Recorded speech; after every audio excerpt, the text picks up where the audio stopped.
Good morning. We are going to be continuing in John chapter 4, where we left off.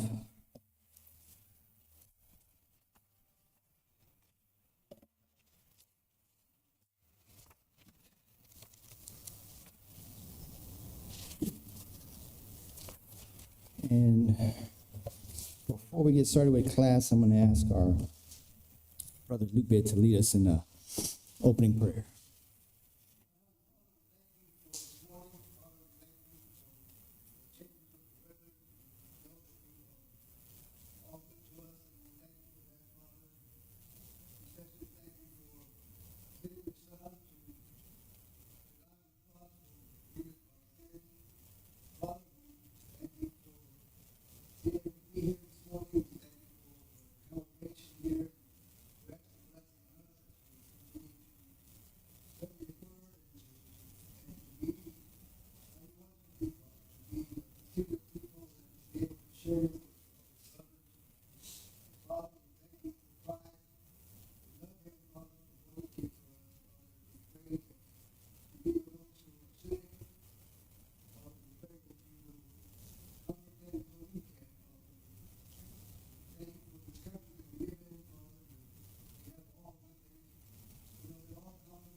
Lupe mentioned the changing of the weather. You may hear some sniffling and clearing of my throat, so please excuse me if that is. I think with the whatever blew in, it's kind of affecting my allergies.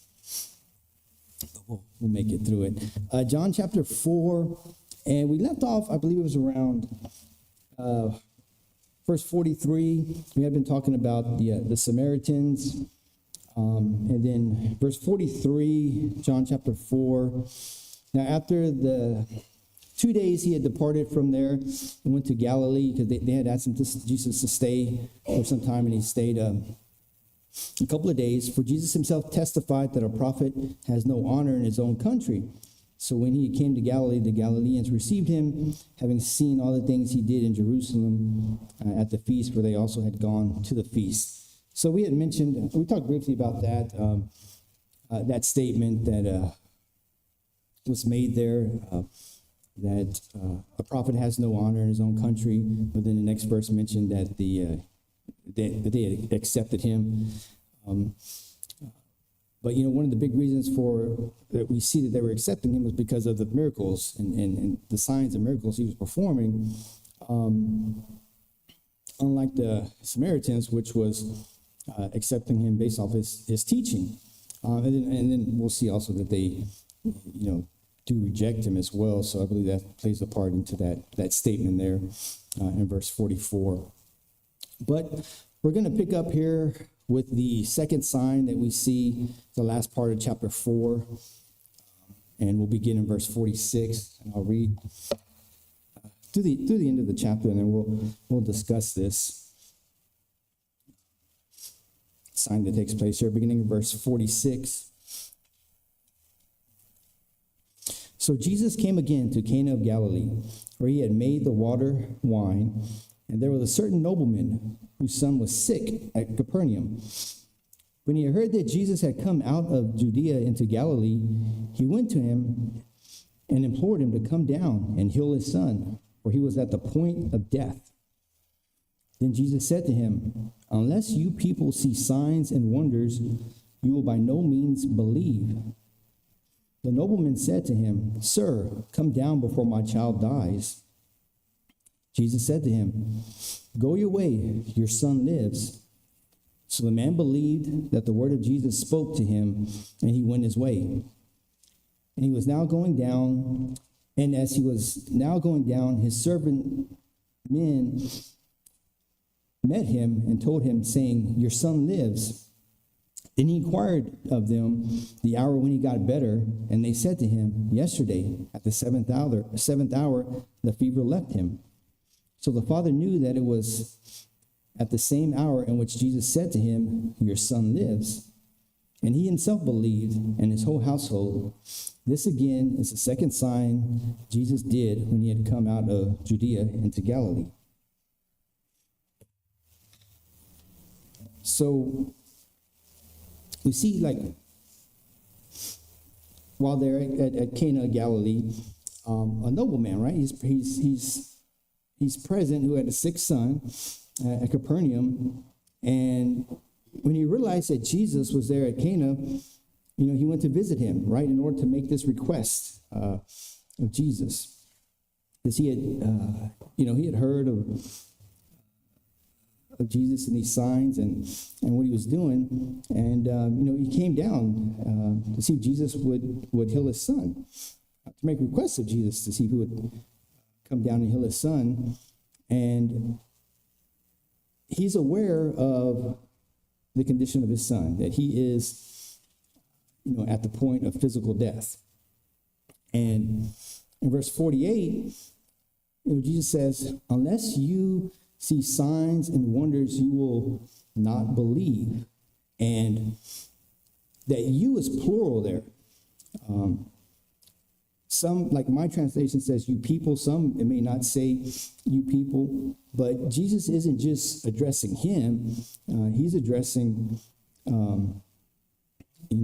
everyone who's there, including the nobleman, including him with these Galileans. And he says that you're welcoming him,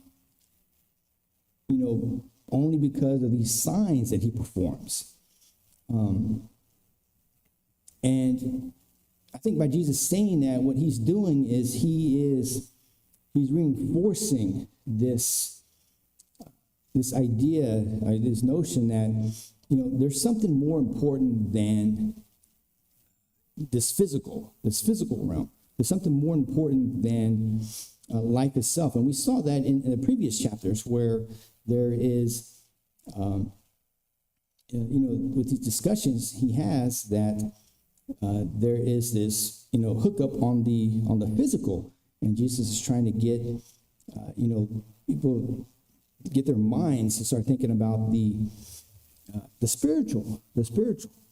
And we see the nobleman's persistence here as he pleads with Jesus after Jesus says that.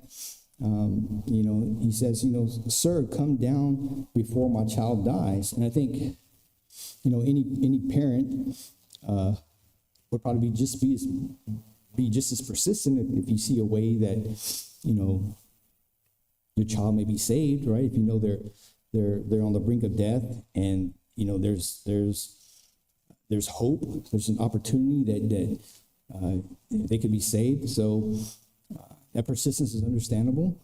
And Jesus says, go, your son will live. Right? He doesn't ignore him, doesn't reject him. He tells him, go, your son will live. And I think you could say, Jesus is, I'm not sure if he's testing his faith or if he's trying to, kind of work on his heart here. But, the nobleman believed the word Jesus spoke, and he went on his way, right? He went on his way. And so the nobleman leaves, he goes home, or he's going back home, and then his servants meet him on the road, right? And they tell him, your son lives, right? Your son lives. And the nobleman inquires, when did you know, like, when did this happen? And they respond and tell him it was the seventh hour.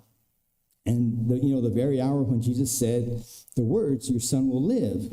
And I don't know about you, but I'm kind of seeing, like, I'm trying to do the math in his head. It's like, okay, like kind of doing the calculations and then realizing, okay, it was, when Jesus said it, when he said those words, that's when it took place. And verse 53, and he himself believed, and all his household. So we see the nobleman's faith, grew, and it led to this full transformation, that transformation that Jesus is looking for, that we talked about previously, right? That complete faith. And the nobleman begins with belief because of the signs and the wonders that Jesus was performing. But Jesus was a little, critical of his faith, and kind of, gives him that response: "Go, and your son will live." And we see, when he hears the words of Jesus, he believes, but then he hears the results of, Jesus' word, his spoken word of healing, and then he fully believes in Jesus, fully believes, and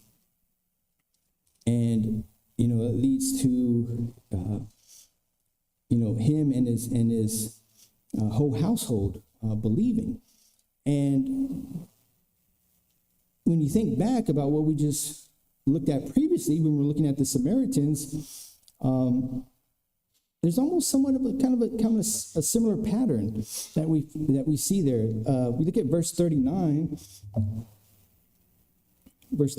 beginning of verse 39 of chapter 4. And many of the Samaritans of that city believed in him because of the word the woman who testified.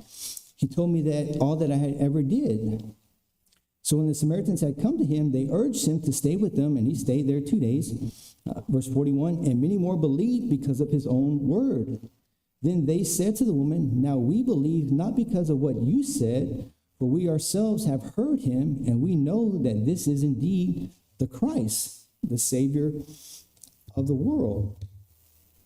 So the Samaritans, they first believed because they had heard the testimony of the Samaritan woman that Jesus had spoken to, and they fully believed because they met Jesus and they heard his teachings. And that's when that full faith came in.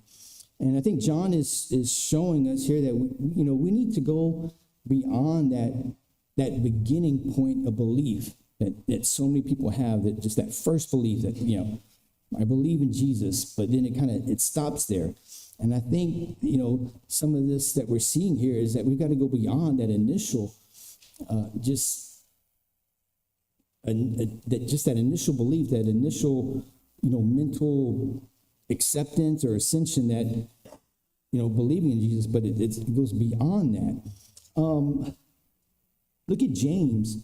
And I think this is what James is getting at here. James, when he talks about this, James chapter 2, verse 19, James chapter 2, verse 19, you believe that there is one God, you do well.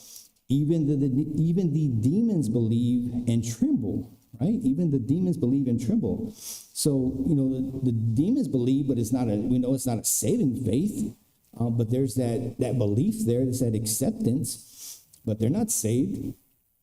And then James goes on, verse 20 and following, but do you want to know, O foolish man, that faith without works is dead? Was not Abraham our father justified by works when he offered Isaac his son on the altar? So, this belief that we're talking about and that Jesus is getting at is this belief that should be life-changing, right? It should be life-altering, right? It should, transform us. And this life-changing belief should be, coupled with obedience. True belief obeys God. And it obeys God at, regardless of the cost of it, right? And I think that's what Jesus, with his words, were, maybe we look at them and think maybe that's kind of harsh. One second, Felix. But I think he's showing that, that spiritual things are so important, more than life itself. And I think that's what he's trying to get us to understand. Yes, Felix? Demons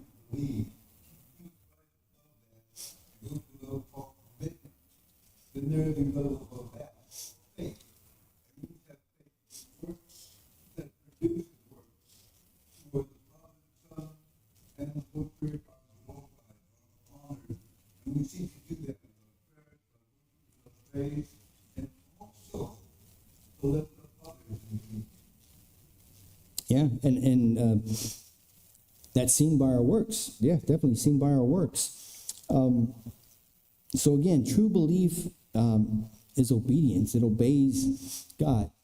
Yes, Chris.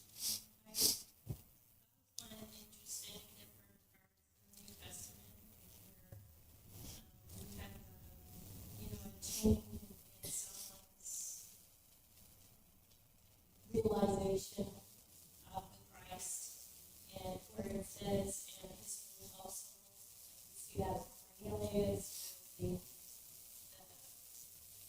Paul was in prison, The jailer. jailer, yeah, the whole household was affected by the event.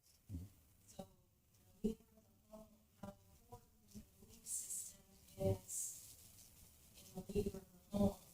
And I think that the leader of the home has on his entire household, because his entire household back then had not just their family, but their servants and the people that were in their influence.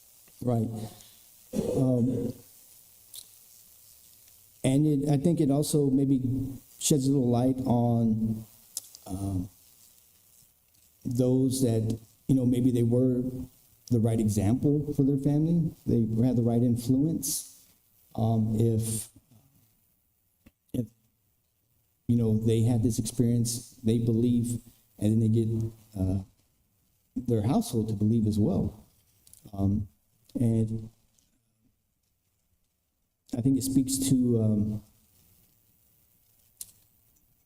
the importance of evangelism, right? Personal evangelism.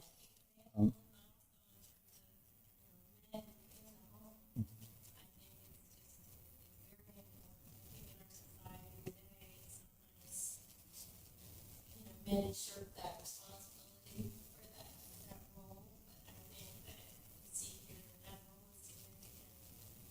And it's a wonderful role, it's a tough one, but it's amazing how the men have that influence over the home. Right, yeah, and that you mentioned kind of nowadays, we don't see it as often as we should. I think a lot of times men are willing to kind of take a back seat and let their partner kind of take that leadership role. I notice it a lot, but I'm sure you guys notice it too. But yeah, but it's not it's not the way God has set it up. But yeah, I think, like you said, those examples kind of lead to that. And I also think about too, but we just talked about this, the Samaritan woman, about, she went out and after her conversation with Jesus and her realization, she went to go tell everybody, right? She went back to the city. Hey, look who I found. So definitely good examples. So looking at this sign here, John calls it a sign, right? He calls it a sign. So there's some, there's definitely some meaning to it. There's definitely some symbolic meaning we could say to it. What are signs for? They give us information, they give us instruction, right? They kind of point to something, and that's what we see here, like we saw in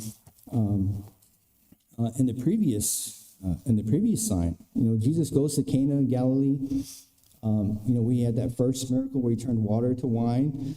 And then in John chapter 2 there, and we saw that, this turning of water into wine, John calls it a sign. And we talked about how Jesus was showing that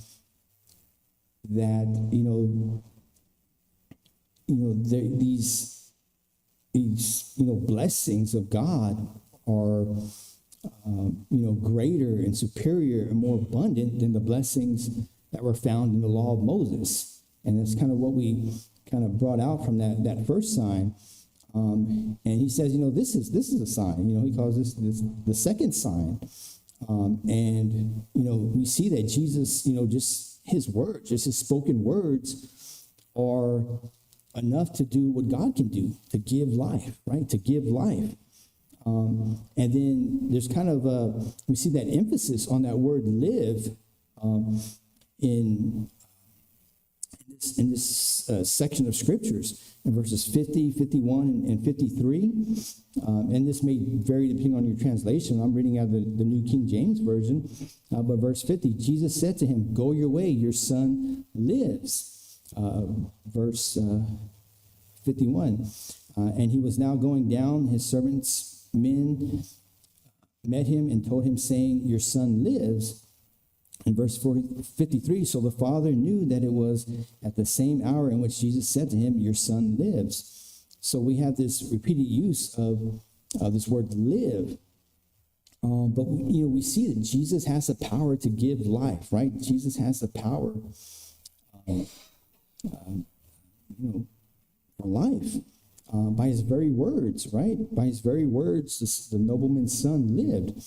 And Jesus said the simple words, "Your son will live. Your son will live," and he did.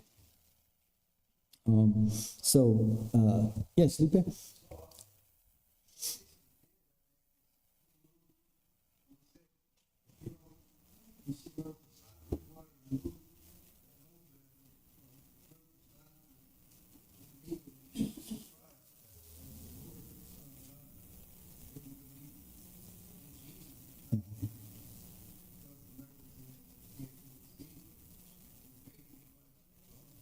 Yeah, and he wasn't just, he was working on his heart by the way he was dealing with him and talking with him.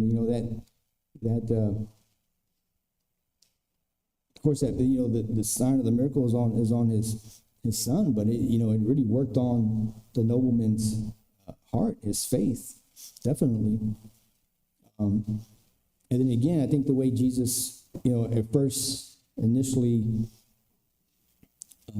mentioned is because, it's when he asked him for that, it says, then Jesus said to him, "Unless you people see signs and wonders, you will by no means believe." So, it got him, I'm sure, thinking and contemplating what he was talking about. Again, it just, Jesus addresses him, but he's talking to all of them, all of the Galileans there, to really get them thinking and get that, try to get their minds on that spiritual realm, because it wasn't just that. I think Jesus is trying to show that he's just not about, performing these miracles, to affect the physical world around them, but it's to show that these spiritual qualities that he has and that he's trying to get these people to see are of greater importance than all of this, than physical life itself. And then again, John ends it by saying, referring to this as to the second sign. And that kind of brings us to the end of John chapter 4. And a few things, I'll just mention a few things that kind of, stand out to me or that I notice in John chapter 4. And again, it's the importance of the spiritual. I think we've seen that not just in chapter 4, but in the previous chapters, but trying to get people to see the importance of their spiritual lives versus just being entangled in the physical. Jesus called upon his disciples, the Samaritan woman and the nobleman, to recognize there's a greater importance on a spiritual reality that exists over the physical realities of this life. Yes, Chris?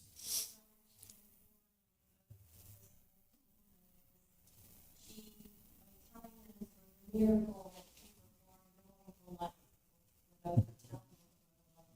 brought them to know we believe not because of what you told us, not because of the miracle, but we heard it. It was his word, and the way he spoke, his words that he taught, was the authority in which he taught God's word that convinced them, convicted them of the truth. Exactly. Was. Yeah, no, good point. He wanted the word to convict them, not miracles. Yeah, and it's the Samaritans who believed in that manner, which is also important. And I'll talk about that in a minute.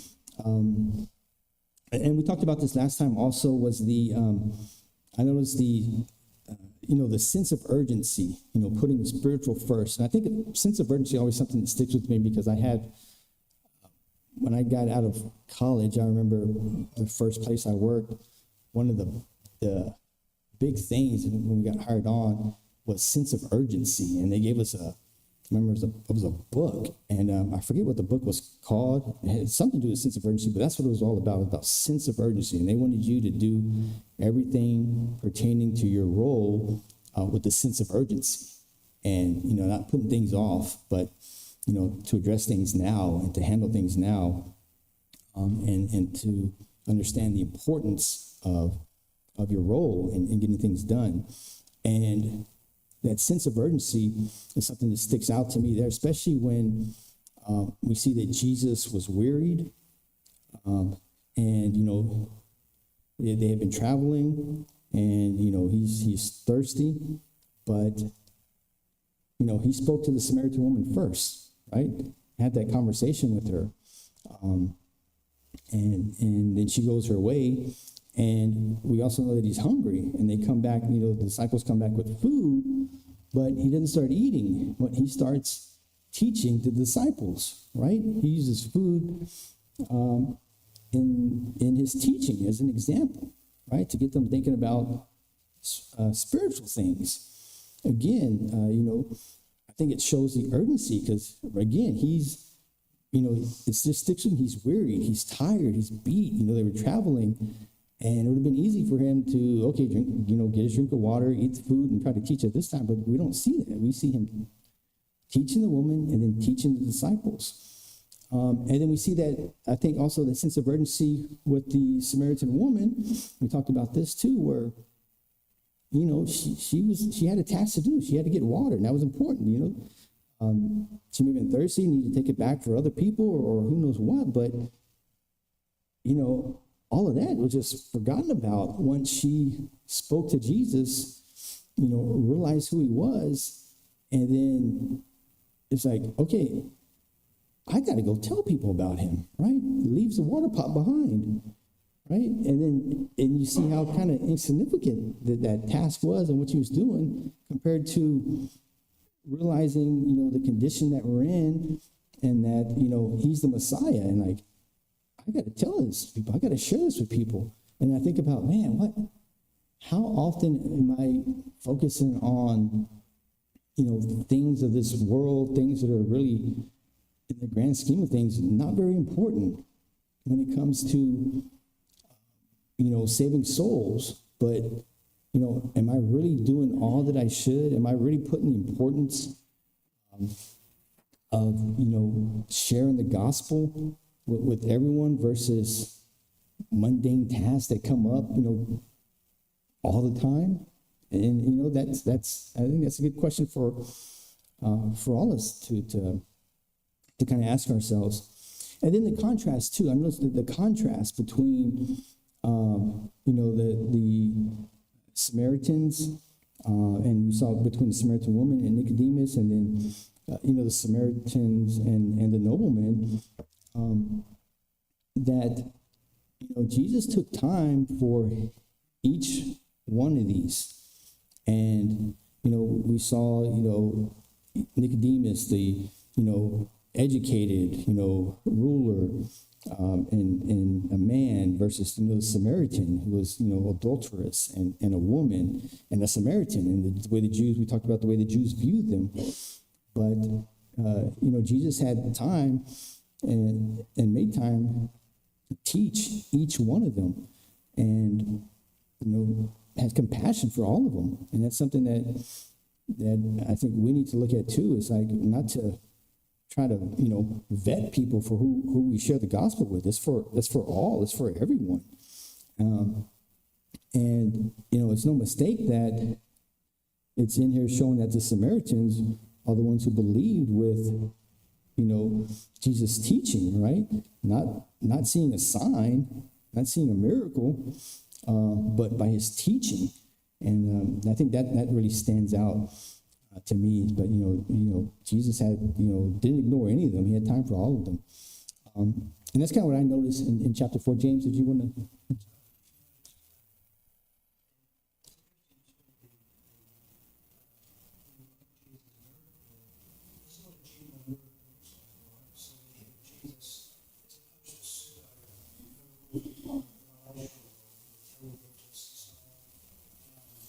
Jesus miracle he was made it, was dead out.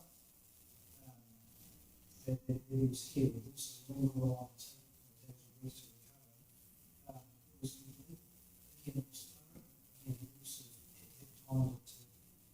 He was healed. He also was physical.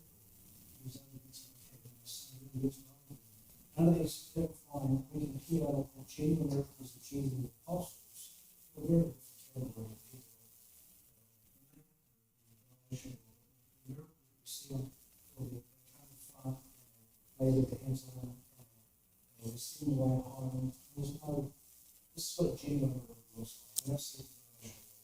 Exactly, and I think what adds to it more is the distance. Like he wasn't right there, the son was some distance away, and for the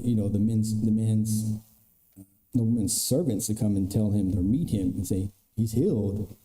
And then I had that picture of my mind where they're like trying to count the time and like figure out, it was when Jesus said it, that's when it was, immediate. Kevin? well, also, she was looking for immediate physical. She wanted to really water so she wouldn't have to go and pay every day, and also she would move on to work. And there's some things in that we look, the prosperity gospel, it's about the physical relief from Christian. Obviously, if we're healed, we're going to pray for each other, church, family, we're going to help each other financially, physically. There's a blessing to that. She obviously, throughout she was thinking of physical, instead of spiritual. Yeah, and I think that's something we see of today as well. There's, I'm sure that there's a great number that are coming to Jesus because they simply want an easier life, right? Simply want, some relief from whatever's going on in their life, but it kind of ends there. It stops there. They're not. It's not that true belief to where, like, I want to serve Jesus because of who he is and what he's done for me, and share that with others, right? It's not just about what can he do for me and take care of these issues that I have, but it's going beyond that to actually be, a servant and do what he did for others. But yeah, thank you, Kevin. Any other comments, questions or comments about what we saw there in chapter 4? Ron? Your son lives. And this is the sign. Who has the power of death? The last enemy that will be destroyed is death. Well, these signs point from Jesus as the Son of God. He's not on the other side. Mm-hmm. Exactly. Thank you, Ron. James? Just how if this was what Jesus was spiritual, this was sinners. They gave the contrast of how far and God was seen as a relation. Jesus said the scriptures and hit them. It's just, this is the change. Right, and it's not theatrical to say. Yeah, you just spoke it and said it, which is far contrast from what we see with the so-called miracle workers of today, which it's a show, it's a production, and it's, getting all eyes on me, and, look what I did. Yeah, Branson.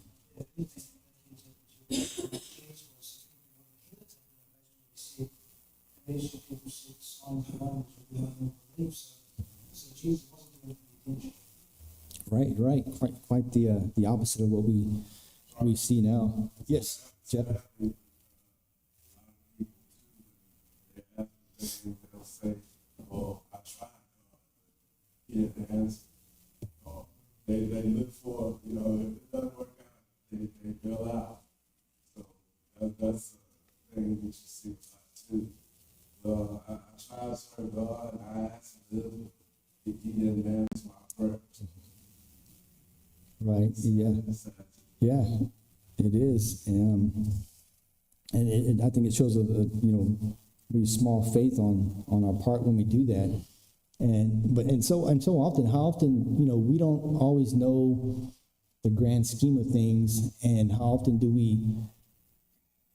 are we asking for stuff and seeking for stuff that really maybe we don't need, right? Maybe, I'm sure all of you have probably asked for things or prayed for things that maybe you didn't get, and maybe it turned out better that you didn't get what you were praying for or asking for. Jesus, knows what we need better than we ourselves do. Barbara?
Yeah, exactly. Good point. Yeah, thank you, sister.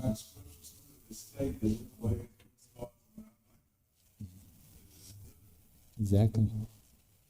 Yes, ma'am. So hard for a person to ask God for certain things, like, Lord, please do this for me. It's quite selfish. And instead of asking for the Lord to do something for you, you should ask for to be able to accept what you do for me. Exactly. Yeah.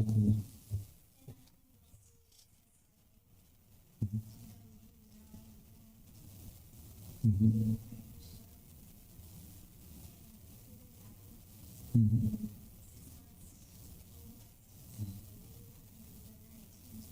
Mm-hmm. Yeah.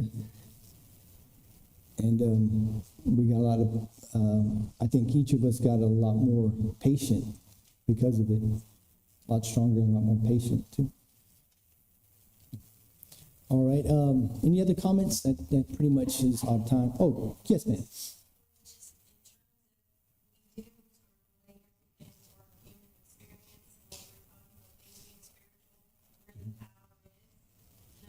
evangelism oftentimes, when we talk to someone and we're trying to relate to them, sometimes we feel like we fail. I think sometimes we have to have more confidence in the power of God's word to convict our heart, to touch the heart, to soften the heart. It's the power in God's word. It's there because He says it's there.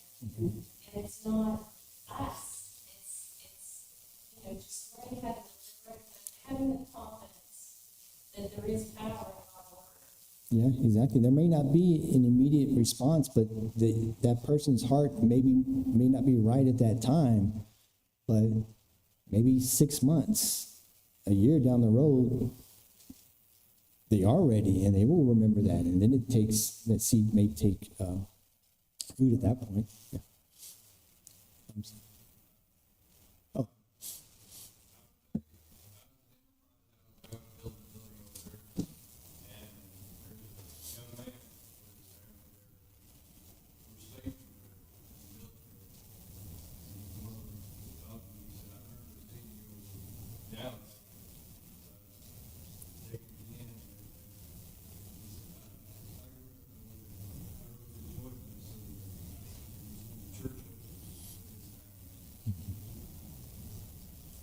Yeah, sometimes it takes some time. I remember hearing a story about my father-in-law who drove a bus too for a prior congregation and would pick up kids. And